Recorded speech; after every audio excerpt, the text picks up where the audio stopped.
بسم اللہ الرحمن الرحیم۔ السلام علیکم ناظرین، میں ہوں doctor Muhammad Saleem and welcome to national narrative. Ukraine Russian war کے سلسلے میں آج کے ویلاگ میں بات کرتے ہیں۔ ناظرین،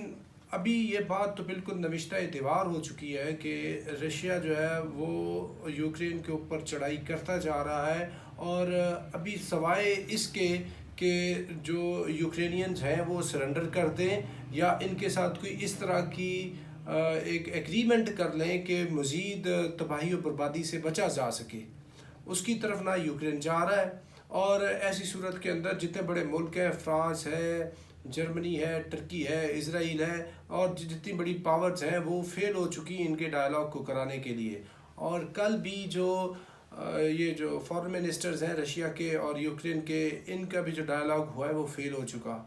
ابھی تو رشیا نے پورے کا پورا وہ زور اپنا لگایا نہیں ہے، جو اس کی ملٹری مائٹ ہے اس کی کچھ پرسنٹیج آپ سمجھ لیں 1/4 اور 1/5 of military might of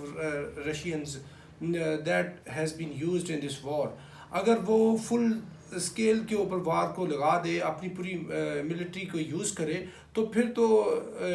with in 1 to 2 days پورے کا پورا یوکرین جو ہے وہ فال ہو جائے گا۔ تو ایسی صورت میں ایک تو بات یہ واضح ہوتی ہے کہ امریکہ کے اوپر ریلائے کرنا یہ بہت بڑی بے وقوفی ہے، کیونکہ یہ امریکہ کے کہنے کے اوپر نیٹو، یورپی یونین، ان کے کہنے کے اوپر جو یوکرین تھا وہ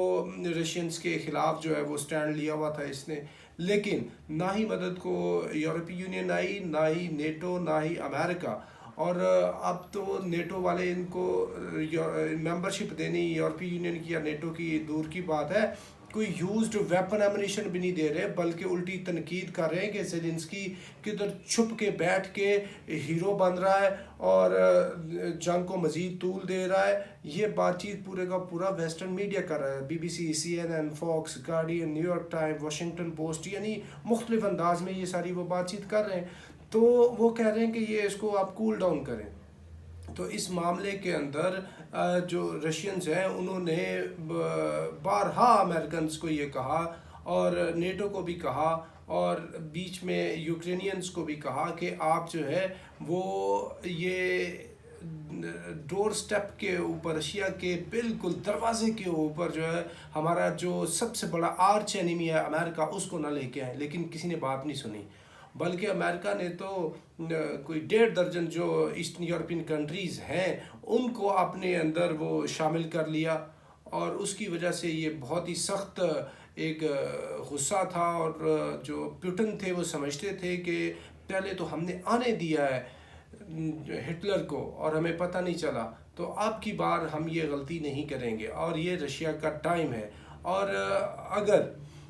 یہ ابھی بھی زیلنسکی نے یہ معاملے کو نہ سنبھالا تو پورے کا پورا یوکرین فال ہو جائے گا، اور پھر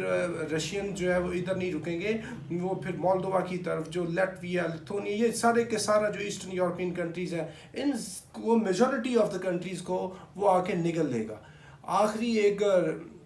آپشن تھی پابندیاں لگانی، وہ اس نے لگا لی امریکہ نے، لیکن پابندیوں سے کیا ہے؟ پابندیوں کا کاؤنٹر وہ جو ایفیکٹ ہے وہ یہ آئے گا کہ دنیا کے اندر ایک پیرلل اکنامک سسٹم آ جائے گا، ڈالر جو ہے وہ بالکل ہی ڈاؤن فال کا شکار ہو جائے گا۔ چائنا سے مل کر، چائنا اور رشیا کے انفلوئنس کے جتنے کنٹریز ہیں ان کو ساتھ ملا کر دنیا کے اندر اپنی جو کرنسیز ہیں، روبل ہے ان کا، چائنیز کرنسی ہے یا دیگر کرنسیز، یا ایک بارٹر سسٹم کے ذریعے، یا کوئی اور جو ایکچول ویلتھ ہے، گولڈ ہے، ان کے ذریعے جو ہے وہ ٹریڈ ہو سکتی ہے۔ اور یہ جو چیزیں ہیں اگر امریکہ نے مزید ٹائٹ کیا تو رشیا مزید انویڈ کرے گا۔ امریکنز کی آپ 2 نمبری کا حساب لگا لیں کہ وہ جا کے ہوگو شاویز والا جو ملک ہے وینزویلا، جن کے ساتھ ان کی اس طرح کی دشمنی رہی ہے، اتنے اشرے ان کی دشمنی رہی ہے جس طرح کی دشمنی اب کے نارتھ کوریا کے ساتھ ہے یا ایران کے ساتھ ان کی چلی ہے، وہ دوبارہ جا کے ان سے گلے مل لیا ہے انہوں نے، امریکنز نے، اور ان سے تیل کی سپلائی کو بڑھانے کی بات کی ہے۔ یعنی یہ امریکن جو دو رخی ہے اس کا یہ حال ہے۔ تو ایسی صورت کے اندر بہتر یہی معاملہ ہے کہ ابھی بھی جو ہو گیا سو ہو گیا، زیلنسکی اور جو یوکرینین لیڈرشپ ہے اس کو یہ چاہیے کہ سچویشن کو ادھر کنٹرول کریں، اور ایک بالکل واضح طور پہ یہ آ جائیں کہ ہم جو ہے کسی بھی پارٹی کا حصہ نہیں بنتے، ہم نیٹو، امریکہ، یورپی یونین اور ان کے الائنس کی طرف نہیں جاتے، ہم سوورن اسٹیٹ ہے، رشیا جو ہے ہماری سوورنٹی کا احترام کرے تو جنگ ختم ہو جائے گی۔ تو یہ جو صورتحال ہے یہ مزید بڑھتی جائے گی اگر یوکرینینز نے ابھی ہتھیار نہ ڈالے تو، اور اس سے مزید بدامنی ہوگی، اور یورپ کو بھی سمجھنا چاہیے کہ اس سے جو ریفیوجیز ہیں وہ مزید یورپ کی طرف جائیں گے اور ہیومینیٹیرین کرائسس بڑھے گا، اور جو وہ لاشیں مزید گریں گی۔ اور اب تک جو ہے وہ یہی صورتحال ہے کہ رشیا رکنے کے موڈ کے اندر نہیں ہے، وہ مزید جو ہے وہ آگے بڑھتا ہی جا رہا ہے، اور اگر امریکہ نے سوفٹ سے کیٹیگوریکلی آل آؤٹ کر دیا رشیا کو، تو وہ پھر جو ہے وہ ایک سمجھنے کے ڈکلیئرڈ قسم کی یورپ اور امریکہ کے ساتھ اس کی وار ہے رشیا کی، جس کو متحمل نہیں ہو سکتا یورپ۔ تو ایسی صورت میں جو بیسٹ چیز ہے وہ یہی ہے کہ کسی طریقے سے چائنیز بیچ کے اندر انٹرونشن کر کے معاملے کو روکیں، اور یوکرینینز سچویشن کو سمجھ کے سیز فائر اور جنگ کو روکنے کی طرف بڑھیں۔ تو ناظرین اب تک کے لیے اتنا ہی، up to next time, thank you very much. Pakistan